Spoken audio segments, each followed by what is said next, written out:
फैज हमीद के खिलाफ court martial की कार्रवाई का आगाज बाज़ाब्ता चार्जशीट कर दिया गया। ISPR के मुताबिक 12 अगस्त 2024 को पाकिस्तान आर्मी एक्ट की मुतालिका दफात के तहत फील्ड जनरल कोर्ट मार्शल की कार्रवाई शुरू की गई। Lieutenant general retired Faiz Hamid पर चार्जेस में सियासी सरगर्मियों में मुलविस होना, ऑफिशियल सीक्रेट एक्ट की खिलाफ वर्जियाँ करते हुए रियासत के तहफ़्फ़ुज़ और मफाद को नुकसान पहुँचाना, इख्तियारात और सरकारी वसाइल का गलत इस्तेमाल और अफराद को नाजायज़ नुकसान पहुँचाना शामिल है। ISPR के मुताबिक फील्ड जनरल कोर्ट मार्शल के दौरान मुल्क में इंतशार और बदअमनी से मुतालिक पुरतशद्दुद वाक़यात में फैज़ हमीद के मुलविस होने से मुतालिक अलहदा तफ्तीश की जा रही है। पुरतशद्दुद और बदअमनी के मुतादिद वाक़यात में 9 मई से जुड़े वाक़यात भी शामिल तफ्तीश हैं। मुतादिद पुरतशद्दुद वाक़यात में मज़मूम सियासी अनासर कीमा पर मिली भगत भी शामिल तफ्तीश। ISPR के मुताबिक फील्ड जनरल कोर्ट मार्शल के अमल के दौरान फैज़ हमीद को कानून के मुताबिक तमाम कानूनी हकूक़ फराहम किए जा रहे हैं।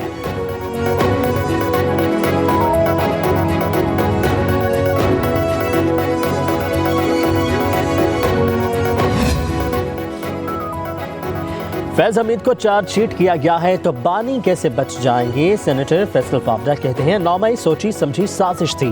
फैज हमीद ने सबूत और गवाही दे दी, अब बानी PTI को कैसे छोड़ा जा सकता है। जबरदस्त किस्म का एहतसाब हुआ है, ये समझते थे फैज हमीद हमें बचा लेगा। इबरतनाक अंजाम देखकर सबको पैगाम मिलेगा। एक बयान में फैसल फावड़ा ने कहा कि साबित हुआ ताकतवर का एहतसाब ऐसे हो रहा है जैसे आम आदमी का होता है। ऐसे फैसलों से पाकिस्तान मुस्तहकम होगा, बानी PTI के लिए आजमाइश में इजाफा होगा। 14 दिसंबर को PTI का सिविल नाफरमानी का प्लान था, इनके गुब्बारे से हवा निकल गई।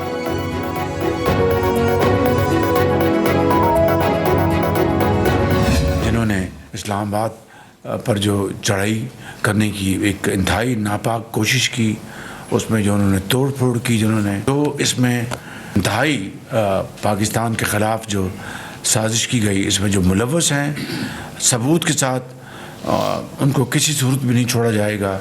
अगर कोई बेगुनाह है तो उसको कोई हाथ नहीं लगाएगा। ये यार्डस्टिक है और इसी पैमाने के ऊपर हम आगे चलेंगे। इस्लामाबाद में चढ़ाई करने वाले किसी शख्स को नहीं छोड़ा जाएगा, किसी बेगुनाह को कोई हाथ भी नहीं लगाएगा। वज़ीर आज़म शहबाज शरीफ का काबीना इजलास में खिताब, कहा कि सिविल नाफरमानी से बड़ी पाकिस्तान के साथ दुश्मनी और क्या हो सकती है। मुल्क के अंदर अमन और सुकून के लिए सियासी इस्तेहकाम बहुत ज़रूरी है।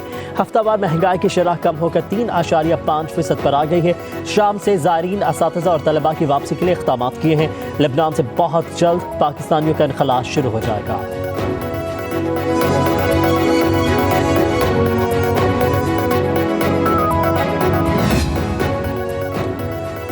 वफाकी काबीना ने बगास से चलने वाले 8 पावर प्लांट्स के साथ सेटलमेंट मुआहिदों की मंजूरी दे दी है। एलामिया के मुताबिक सेंट्रल पावर परचेजिंग एजेंसी इन IPP से बिजली टैरिफ में कमी के लिए नेपरा से राबता करेगी और IPP से मुआहिदों के बाद आम सारिफिन के लिए बिजली की कीमत में कमी होगी।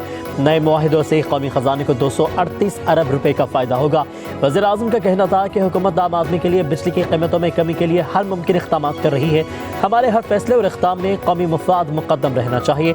मुल्क में निजी शोबे और सनतों का फ़रोग़ हुकूमत की अव्वलीन तरजीह है।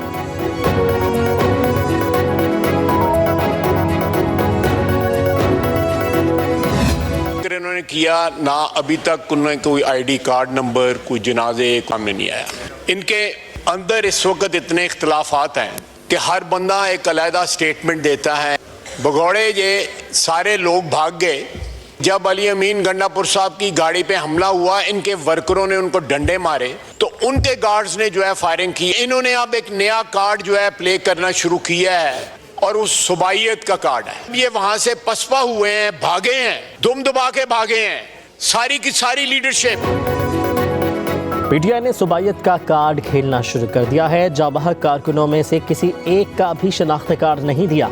इनके बयानात में भी तजाद है। वज़ीर दिफा ख्वाजा आसिफ ने अपोजिशन के दावों को हवाई बातें करार दे दिया। कौमी असम्बली में इजहार ख्याल, कहा कि कारकुनों ने गंडापुर की गाड़ी रोकी तो इसके गार्ड्स ने फायरिंग की। सारी लीडरशिप इस्लामाबाद से दुम दबा कर भागी। ये सिविल नाफरमानी की तहरीक शुरू करें, दीगर हमलों की तरह ये तहरीक भी नाकाम होगी।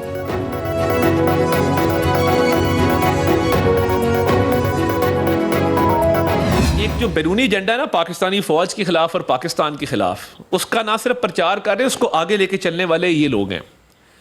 और कई दफ़ा इनकी पार्टी में बड़े ज़हीन लोग भी हैं जो इससे एग्री नहीं करते, मगर ये पाकिस्तानी प्रोडक्ट्स को बॉयकॉट करो, मगर ये कभी भी उधर नहीं जाएंगे। फ़लस्तीन के हवाले से ये APC में क्यों नहीं आए? फौजी मसनूआत का बॉयकॉट करने की बात हो रही है। फौज के खिलाफ प्रोपेगेंडा करके इंतशार फैलाना इनकी पॉलिसी है।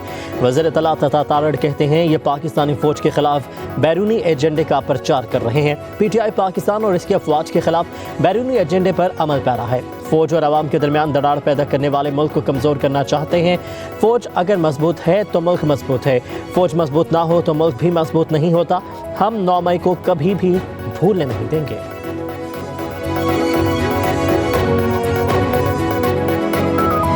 के पास जो है ना, न कोई अकल है, न कोई उसके पास सोच है, न इसके पास कोई संजीदगी है कि दहशतगर्दी के खिलाफ कोई मौसर इकदाम करे। बजाय इसके कि ये दहशतगर्दों के खिलाफ कोई कार्रवाई करे, इनका सारा फोकस जो है ना वो पाकिस्तान तहरीक इंसाफ के खिलाफ है। मौजूदा हुकूमत ने FIR की अहमियत ही ख़त्म कर दी है। सियासी कारकुनों को दहशतगर्द डिक्लेयर किया जा रहा है। हुकूमत दहशतगर्दों के बजाय PTI के खिलाफ लगी है। असद कैसर की मीडिया से गुफ्तगू, कहा कि मौलाना फजलुर रहमान के साथ राबते में है। हम हुकूमत के खिलाफ मुश्तरका तहरीक के ख्वाह हैं।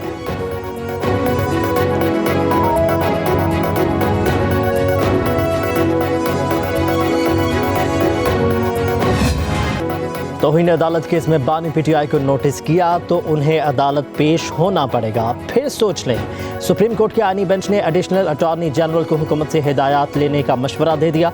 एडिशनल अटॉर्नी जनरल ने कहा कि 25 मई के लॉन्ग मार्च में अदालती हुक्म की खिलाफ वर्जी की गई थी। हुकूमत दरख्वास्त की पैरवी संजीदगी से करेगी।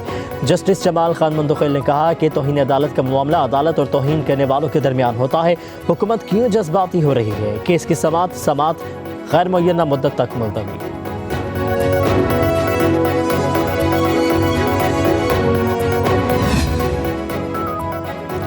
बानी PTI की 9 मई के खिलाफ दरखास्त पर रजिस्ट्रार ऑफिस के एतराज़ात खत्म। सुप्रीम कोर्ट के आईनी बेंच ने बानी PTI की दरखास्त को नंबर लगाकर समात के लिए मुकर्रर करने का हुक्म दे दिया। बानी PTI के वकील हामिद खान ने कहा कि मुल्क में गैर एलानिया मार्शल लॉ लगा हुआ है। बेंच ने कहा कि आइन में लिखा है कि सिविल हुकूमत फौज की मुआवनत ले सकती है। आप आइनी इख्तियार को गैर एलानिया मार्शल लॉ कैसे कह सकते हैं? आर्टिकल 245 के इख्तियार पर सवाल कैसे उठाया जा सकता है? आप ये भी बता नहीं पा रहे कि आर्टिकल 245 का गलत इस्तेमाल कैसे हुआ।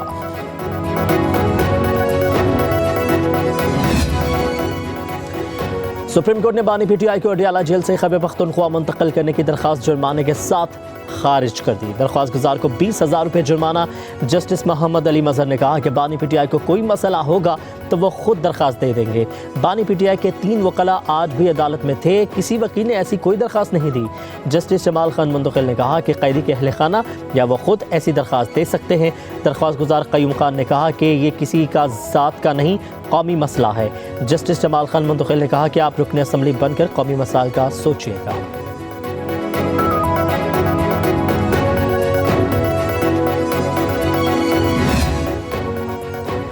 सुप्रीम कोर्ट के आईनी बेंच ने मिलिट्री तहवील में मौजूद अफराद को आम जेलों में मुंतकिल करने की दरखास्त मुस्तरद कर दी। लतीफ़ खोसा का मौक़िफ़ था कि मुलज़िमों को आम जेलों में मुंतकिल किया जाए तो कम अज़ कम मुलाकात तो हो सकती है। जस्टिस अमीनुद्दीन ने कहा कि मुलाकात के हवाले से अटॉर्नी जनरल यकीन दहानी करवा चुके हैं, मुकदमा सुन रहे हैं, फ़िलहाल किसी और तरफ ना जाएँ। अदालत ने एडिशनल अटॉर्नी जनरल की समात मुलतवी करने की इस्तदा मंजूर कर ली।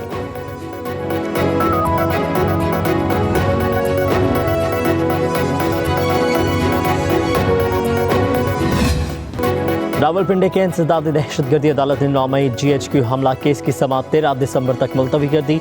जज अमजद अली शाह की रुखसत पर होने के बाद समात मुलतवी की गई। गुज़श्ता समात पर बानी PTI समेत 89 मुलज़िमों पर फर्द जुर्म आयद की गई थी। अदालत ने GHQ हमला केस में 25 गैर हाजिर मुलज़िमों के नाकाबिले ज़मानत वारंट गिरफ्तारी जारी कर रखे हैं। अदालत ने CPO रावलपिंडी को वारंट गिरफ्तारी पर तामील कराने का हुक्म भी दे रखा है। पुलिस ताहाल इनमें से किसी को गिरफ्तार नहीं कर सकी।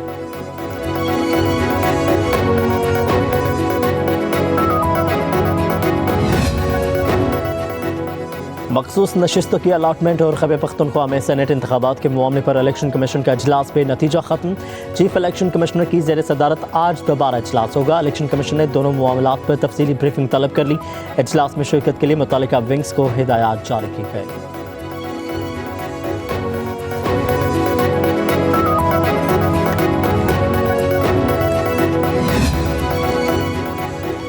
वज़ीर-ए-आज़म शहबाज शरीफ कहते हैं कि पाकिस्तान में तमाम अक़लियतें मुकम्मल आज़ाद हैं, बराबरी के हक़ूक़ हासिल है, रंग व नस्ल ज़ात पात से बालातर होकर आगे बढ़ना होगा। इंसानी हक़ूक़ के आलमी दिन की मुनासबत से मुनक़दा तक़रीब से ख़िताब, कहा कि तमाम इंसानों को इज़्ज़त और वक़ार के साथ जीने का हक़ हासिल है। दीन इस्लाम में इंसानी हक़ूक़, मसावत और बराबरी की बात की गई है।